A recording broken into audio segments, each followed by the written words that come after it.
بيبدأ الفيلم بفريق استكشاف روسي بيكتشف جسم غريب مدفون وسط التلج، وبيتواصلوا مع السلطة الأمنية اللي بتيجي للمكان الجسم، وبيتفاجئوا لما بيكتشفوا إنها طيارة حربية قديمة، وبيبدأوا يفتحوها باستخدام شعاع الليزر، وبيدخلوا بعد كده جوه الطيارة وبيلاقوا جواها كابتن أمريكا، وهم بيعرفوا إن هو كابتن أمريكا عشان بيلاقوا الدرع بتاعه. وبنرجع بعد كده للماضي في شهر مارس 1942 ونكون في النرويج، وبنشوف جنرال شميس رئيس قسم هيدرا للبحوث، وكان بيقتحم هو وجنوده معبد أثري وبيدوروا على حاجة اسمها مكعب الطاقة، وبيقابل هناك حراس المعبد وبيسأل عن مكان المكعب ده، وبيهددهم انه هيقتلهم لو ما دلهوش على مكانه. لكن بيقول لي واحد من الحراس ان المكعب الطاقة ده أسطورة وما فيش حاجة موجودة اسمها كده، بس شميس مش بيهتم بكلامه، وبيبدأ يدور في المعبد بنفسه لحد ما بيشوف زرار في الحيطة ويدوس عليه، فبيتفتح درج سري بيلاقي جواه المكعب، والحارس بيتكلم وبيقول لي ان دي قوة مسلمة جدا وعظيمة وانه مش هيقدر يسيطر عليها. لكن شميس بدون تردد راح ضرب بالطلقة. بعد كده بننتقل لستيف واللي بيكون بيحاول التطوع للجيش الامريكي عشان ينضم للجيش ويحارب الالمان، لكن الدكتور بيشوفه خلال الكشف الطبي قد ايه هو جسمه ضعيف وهزيل، وبيعرف كمان ان والدته ماتت بسبب مرض السل ونقلت له العدوى، وبالتالي هو ما ينفعش في الجيش خالص، فطبيعي بيرفض طلب تطوعه. وبنعرف ان ده مش اول مرة يترفض فيها، يعني انه اترفض قبل كده 4 مرات ورا بعض، وبرضه ما كانش بييأس عشان نفسه يكون زي ابوه اللي كان جندي في الجيش ومات في الحرب، وهو عاوز يكون زيه ويكمل مسيرته ويخدم بلده. وفي نفس اليوم بالليل بيروح ستيف السينما وبيتعرض اعلان عن فيلم وثائقي للجيش الامريكي، لكن في واحد قاعد في السينما بيتريق على الجيش، وهنا بيعترض ستيف وبيقول له ان اللي بيعمله ده غلط وانه المفروض يحترم جيشه اكتر من كده. وبعد ما بيخرج من السينما بيلاقي نفس الشخص مستنيه بره وبيضربه لحد ما بيجي صاحبه باكي وبيضرب الراجل وبيمشي. وبعد كده بيروح باكي لستيف وبيقول له انه اتقبل في الجيش في كتيبة 107، وبتكون دي نفس الكتيبة اللي خدم فيها ابو ستيف قبل ما يموت. ستيف كان فرحان لصاحبه لكن كان زعلان شوية عن نفسه، بس بياخد باكي ستيف وبيروحوا حفلة بمناسبة آخر يوم ليه قبل ما ينضم للجيش. وبيقوم في الحفلة ديت هوارد ستارك، وهوارد ده عالم أمريكي وبيقدم آخر اختراع ليه، وهناك بيشوف ستيف إعلان عن التطوع للجيش وبيقول لباكي إنه هيقدم يمكن يتقبل، لكن باكي بيقول له هتقدم تاني وهتترفض برضه فما تتعبش نفسك. فبيكون سامع المحادثة دي دكتور إبراهام اللي بيروح لستيف وبيسأله ليه هو عاوز ينضم للجيش، هل عشان يقتل النازيين؟ لكن ستيف بيقول له إنه مش عايز ينضم للجيش عشان يقتل حد، ولكن عايز ينضم للجيش عشان يخدم بلده. فبيرد عليه دكتور إبراهام إنه يخليه ينضم للجيش، وفي المقابل يساعد ستيف في تنفيذ مشروع بحثي بيعمله على الجنود. فبيتبسط ستيف جدا وبيوافق على طول، وبالتالي تم قبوله أخيرا في الجيش الأمريكي، وبتكون دي أول مرة يتقبل فيها. وبعد كده بننتقل لمركز هيدرا وبيكون موجود دكتور شميس هناك مع دكتور زولا، وبيشتغل على أسلحة جديدة اخترعها القسم، وبيشيل دكتور شميس المولد بتاع السلاح وبيحط مكانه مكعب الطاقة، وده بيخلي السلاح أقوى بكتير جدا وبيدخل الطاقة عالية أكبر من الأول بكتير. وبنرجع مرة تانية لستيف اللي بيكون وصل خلاص مركز إعداد المتطوعين، وبتيجي العميلة كارتر وبيكون دورها هي انها تشرف على تدريب المتطوعين، ومعها كمان العقيد فيليبس. وبتكلم العقيد فيليبس وبيقول ليهم انهم يتعرضوا لاختبارات ويختار منهم واحد بس ينفذوا عليه مشروع الجندي الخارق، وبتبدأ الاختبارات وستيف بيفشل فيهم كلهم وبيكون خارج حسابات العقيد فيليبس نهائيا. لكن بيجي دكتور ابراهام ويقول لفيليبس انه اختار ستيف رغم عن كل اللي حصل ده عشان ينفذ عليه التجربة، لكن فيليبس بيستغرب وبيقول لي ده اضعف واحد فيهم من المتطوعين. لكن دكتور ابراهام بيكون مصر على رأيه وبيقول لي انا هثبت لك انه شجاع، وراح مسك قنبلة مزيفة ورمى على الجنود. طبعا كل الجنود جريت ما عدا ستيف، وهو اللي راح نط ونام عليها عشان يحمي باقي زمايله من الانفجار. وهنا بيقتنع العقيد فيليبس بالكلام دكتور ابراهام وان ستيف فعلا اشجع واحد فيهم، وبيروح دكتور ابراهام الى ستيف وبيقول لي انه اختاروا المشروع الجندي الخارق. فبيستغرب ستيف وبيقول له ليه انا؟ فبيبدأ دكتور ابراهام يحكي ليه ويقول له ليه انه كان شغال زمان في قسم هيدرا مع دكتور دكتور شميس وانه جرب عليه المصل، بس المصل ما كانش جاهز بنسبة 100%. ومن الاعراض الجانبية ان المصل بيضخم اي حاجة للي بياخده، حتى الشر اللي في البني ادم، لو هو شرير فبيبقى شرير بشكل اكبر، ولو هو طيب بيبقى طيب بشكل اكبر. فبيقول له ان شميس لانه كان فيه صفات شريرة لما اخد المصل بقى شرير اكتر واكتر، وبقى عايز يحتل العالم، وبناء عليه قرر يختار ستيف لانه طيب من جواه، وكمان عاش طول عمره ضعيف، وده هيخليه يخاف على الضعفاء اللي كانوا زيه لما يبقى قوي لانه حاسس بيهم. وتاني يوم بيروح ستيف مع العميلة كارتر لمحل انتيكات، ولما بيقابلوا الست اللي واقفة في المحل بتقول ليها كارتر على كلمة السر، فبتدخلهم للمختبر السري تبع الجيش الامريكي، وبيقابلوا هناك دكتور ابراهام ومعاه هورد ستارك.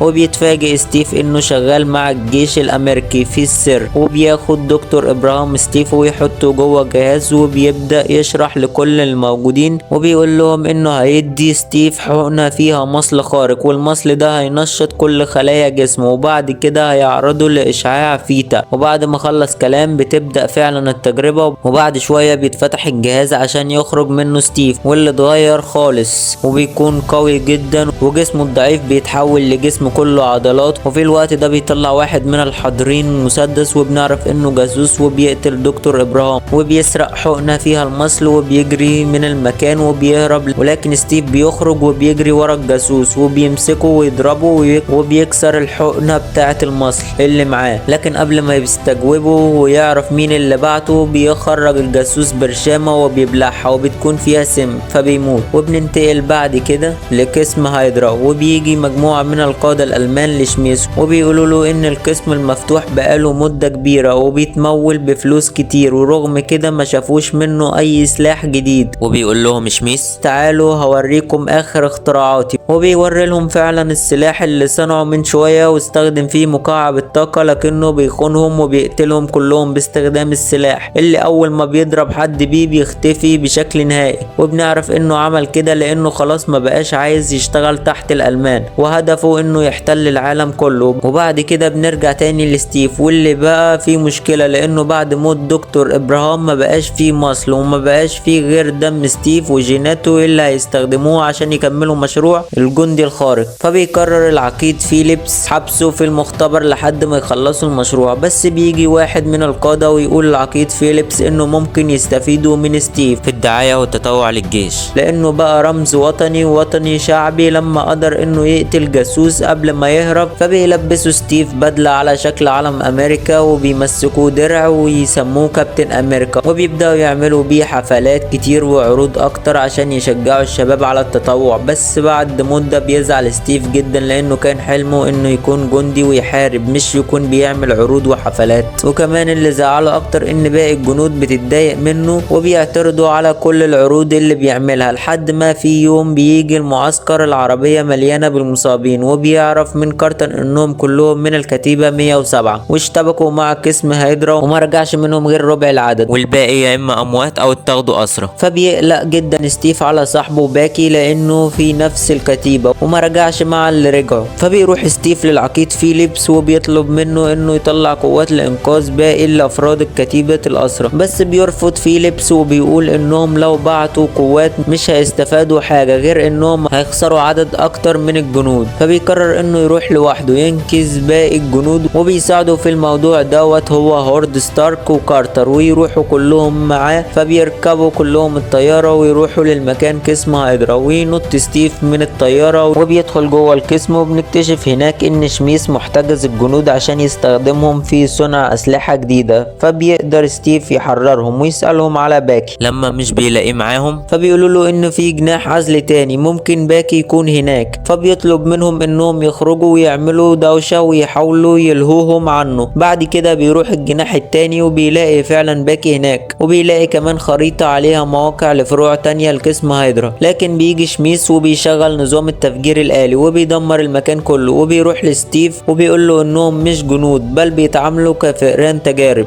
وهو نفسه اتدمر بسبب التجارب بتاعتهم، عشان كده بيحاربهم. ومرة واحدة قلع الماسك اللي على وشه، وبنكتشف إن ده مش شكله الحقيقي، وإن وشه الحقيقي على شكل جمجمة حمراء. وبنعرف إن المصل اللي خده قبل كده هو اللي عمل فيه كده. فبياخد دكتور زولا وبيهربوا من من المكان وبيسيب ستيف وباكي يموتوا وسط الانفجارات، لكن ستيف بيقدر ياخد باكي ويهربوا قبل ما يموتوا في الانفجارات دي. وبيرجع ستيف مع الجنود لمقر الجيش وبيقرر انه يسيب الدعاية والعروض اللي كان بيعملها ويكون جندي بجد حقيقي ويحارب الاعداء. فبيعرف القيادات على اماكن مختبرات هيدرا وبيختار افراد الكتيبة اللي هتشارك معاه في العمليات اللي جاية، وكلهم بيكونوا معظمهم من كتيبة 107 اللي انقذهم، وعلى رأسهم طبعا باكي. بعد كده بيجي ليه هورد ستارك وبيديله درع غريب وشكله قوي جدا، وبنعرف انه مصنوع من الفيبرانيوم وده اقوى معدن موجود على الارض عشان يكون درع قوي ويحمي من اسلحة شميس. من هنا بيبدأ كابتن امريكا وفريقه يطارد كل مختبرات هيدرا ويدمروها، وبتتعمل عنهم افلام وثائقية كتير جدا، وده بيكبر اسم كابتن امريكا اكتر وشهرته هو وفريقه بتزيد يوم عن يوم. وفي مهمة من مهماتهم بيهجموا على قطر مليان اسلحة نازية وبيكون جواه القطر دكتور زولا، وبينجحوا في الدخول جوه القطر، وهناك بتبدأ معركة كبيرة بين كابتن امريكا وفريقه وجنود قسم هيدرا، وبينجح كابتن امريكا انه يخلص عليهم كلهم وبيقبض على دكتور زولا، لكن للاسف بيموت باكي في نهاية المهمة لانه بيقع من فوق القطر، وده بيزعل كابتن امريكا جدا لانه كان اعز صاحب ليه. لكن مش وقت زعل دلوقتي لان العقيد بدأ في التحقيق مع دكتور زولا وطلب منه يعرفه عن اي معلومات عن شميس، وفي المقابل هيسفروا للبحث الاحتياطي في سويسرا او يعني اي حتة بعيد عن شميس، وبكده هيكون بعيد عن شميس اللي بيحاول يوصله عشان يقتله. فبيقول ليه دكتور زولا ان شميس اتجنن ومش هيوقف اللي بيعمله غير لما يسيطر على العالم كله. وبنرجع تاني لكابتن امريكا اللي بيكون مكتئب جدا على صاحبه، وبتجيله كارتر وبتحاول تواسيه وتقول ليه انه ملوش ذنب في موت صاحبه وانه لازم يركز في مهمته الجاية وينتقم من شميس. فبيقول ليها انه لازم يدمر شميس وقسم هيدرا كله للابد. فبيتحمس ستيف واكتر وبيقدر يعرف مكان اخر مختبر لهيدرا واللي اكيد فيه شميس، وبيقرر يبدأ مهمته هو ورجالته ويروحوا يدمروا مختبر. وفعلا بيروحوا هناك، اول ما بيوصلوا بيهاجموهم مجموعة جنود، لكن بينجح كابتن امريكا وكل اللي معاه انهم يخلصوا على جزء كبير منهم، بس بيجي مجموعة تانية اكبر واكتر وبينجحوا انهم يقبضوا عليه. وبعد ما اتقبض على ستيف اخدوا الجنود وودوه لشميس اللي كان خلاص هيقتله، لكن في الوقت المناسب بيوصل باقي افراد فرقة كابتن امريكا وبيهاجموهم على المكان. فبيحاول شميس انه يهرب، بس كابتن امريكا مش بيسيبه وبيجري وراه، ولكن مرة واحدة ظهر جندي لابس بدلة بتطلع نار وبيضرب نار على كابتن امريكا، لكن بتيجي كارتر وبتلحقه في الوقت ده، وبيكون شميس ركب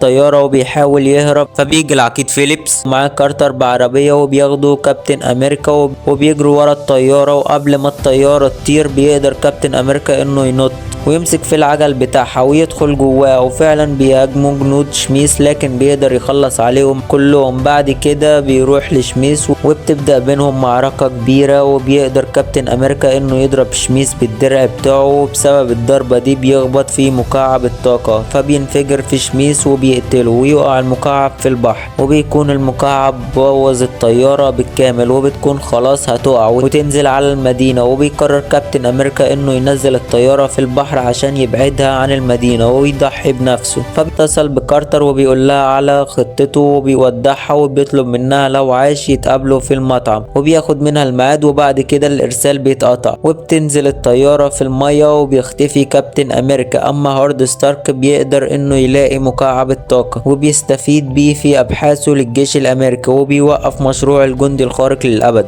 باختفاء كابتن امريكا. وبعد 70 سنة بيفوق كابتن امريكا في اوضة غريبة وبيسمع راديو وشغال عليه ماتش بيسبول، لكن بيستغرب لانه حضر المباراة دي في الملعب قبل كده فبيحس ان في حاجة غلط. بعد كده بتدخل عليه البنت وبتقول انه هو حاليا في غرفة التعافي في واشنطن، لكن مش بيصدقها. بعد كده بيدخل عليه مجموعة من الجنود بس بيضربهم كلهم وبيهرب، وبيكتشف ان الاوضة دي كانت مزيفة. فبيخرج للشارع وبيلاقي عربيات في كل مكان وبيستغرب المكان، بس مرة واحدة بيجي قدامه واحد اسمه نيك فيوري وبيقول له انت كنت نايم لمدة 70 سنة، وبيقول له عاوزينك تنضم للافنجرز. وبيخلص الفيلم على كده.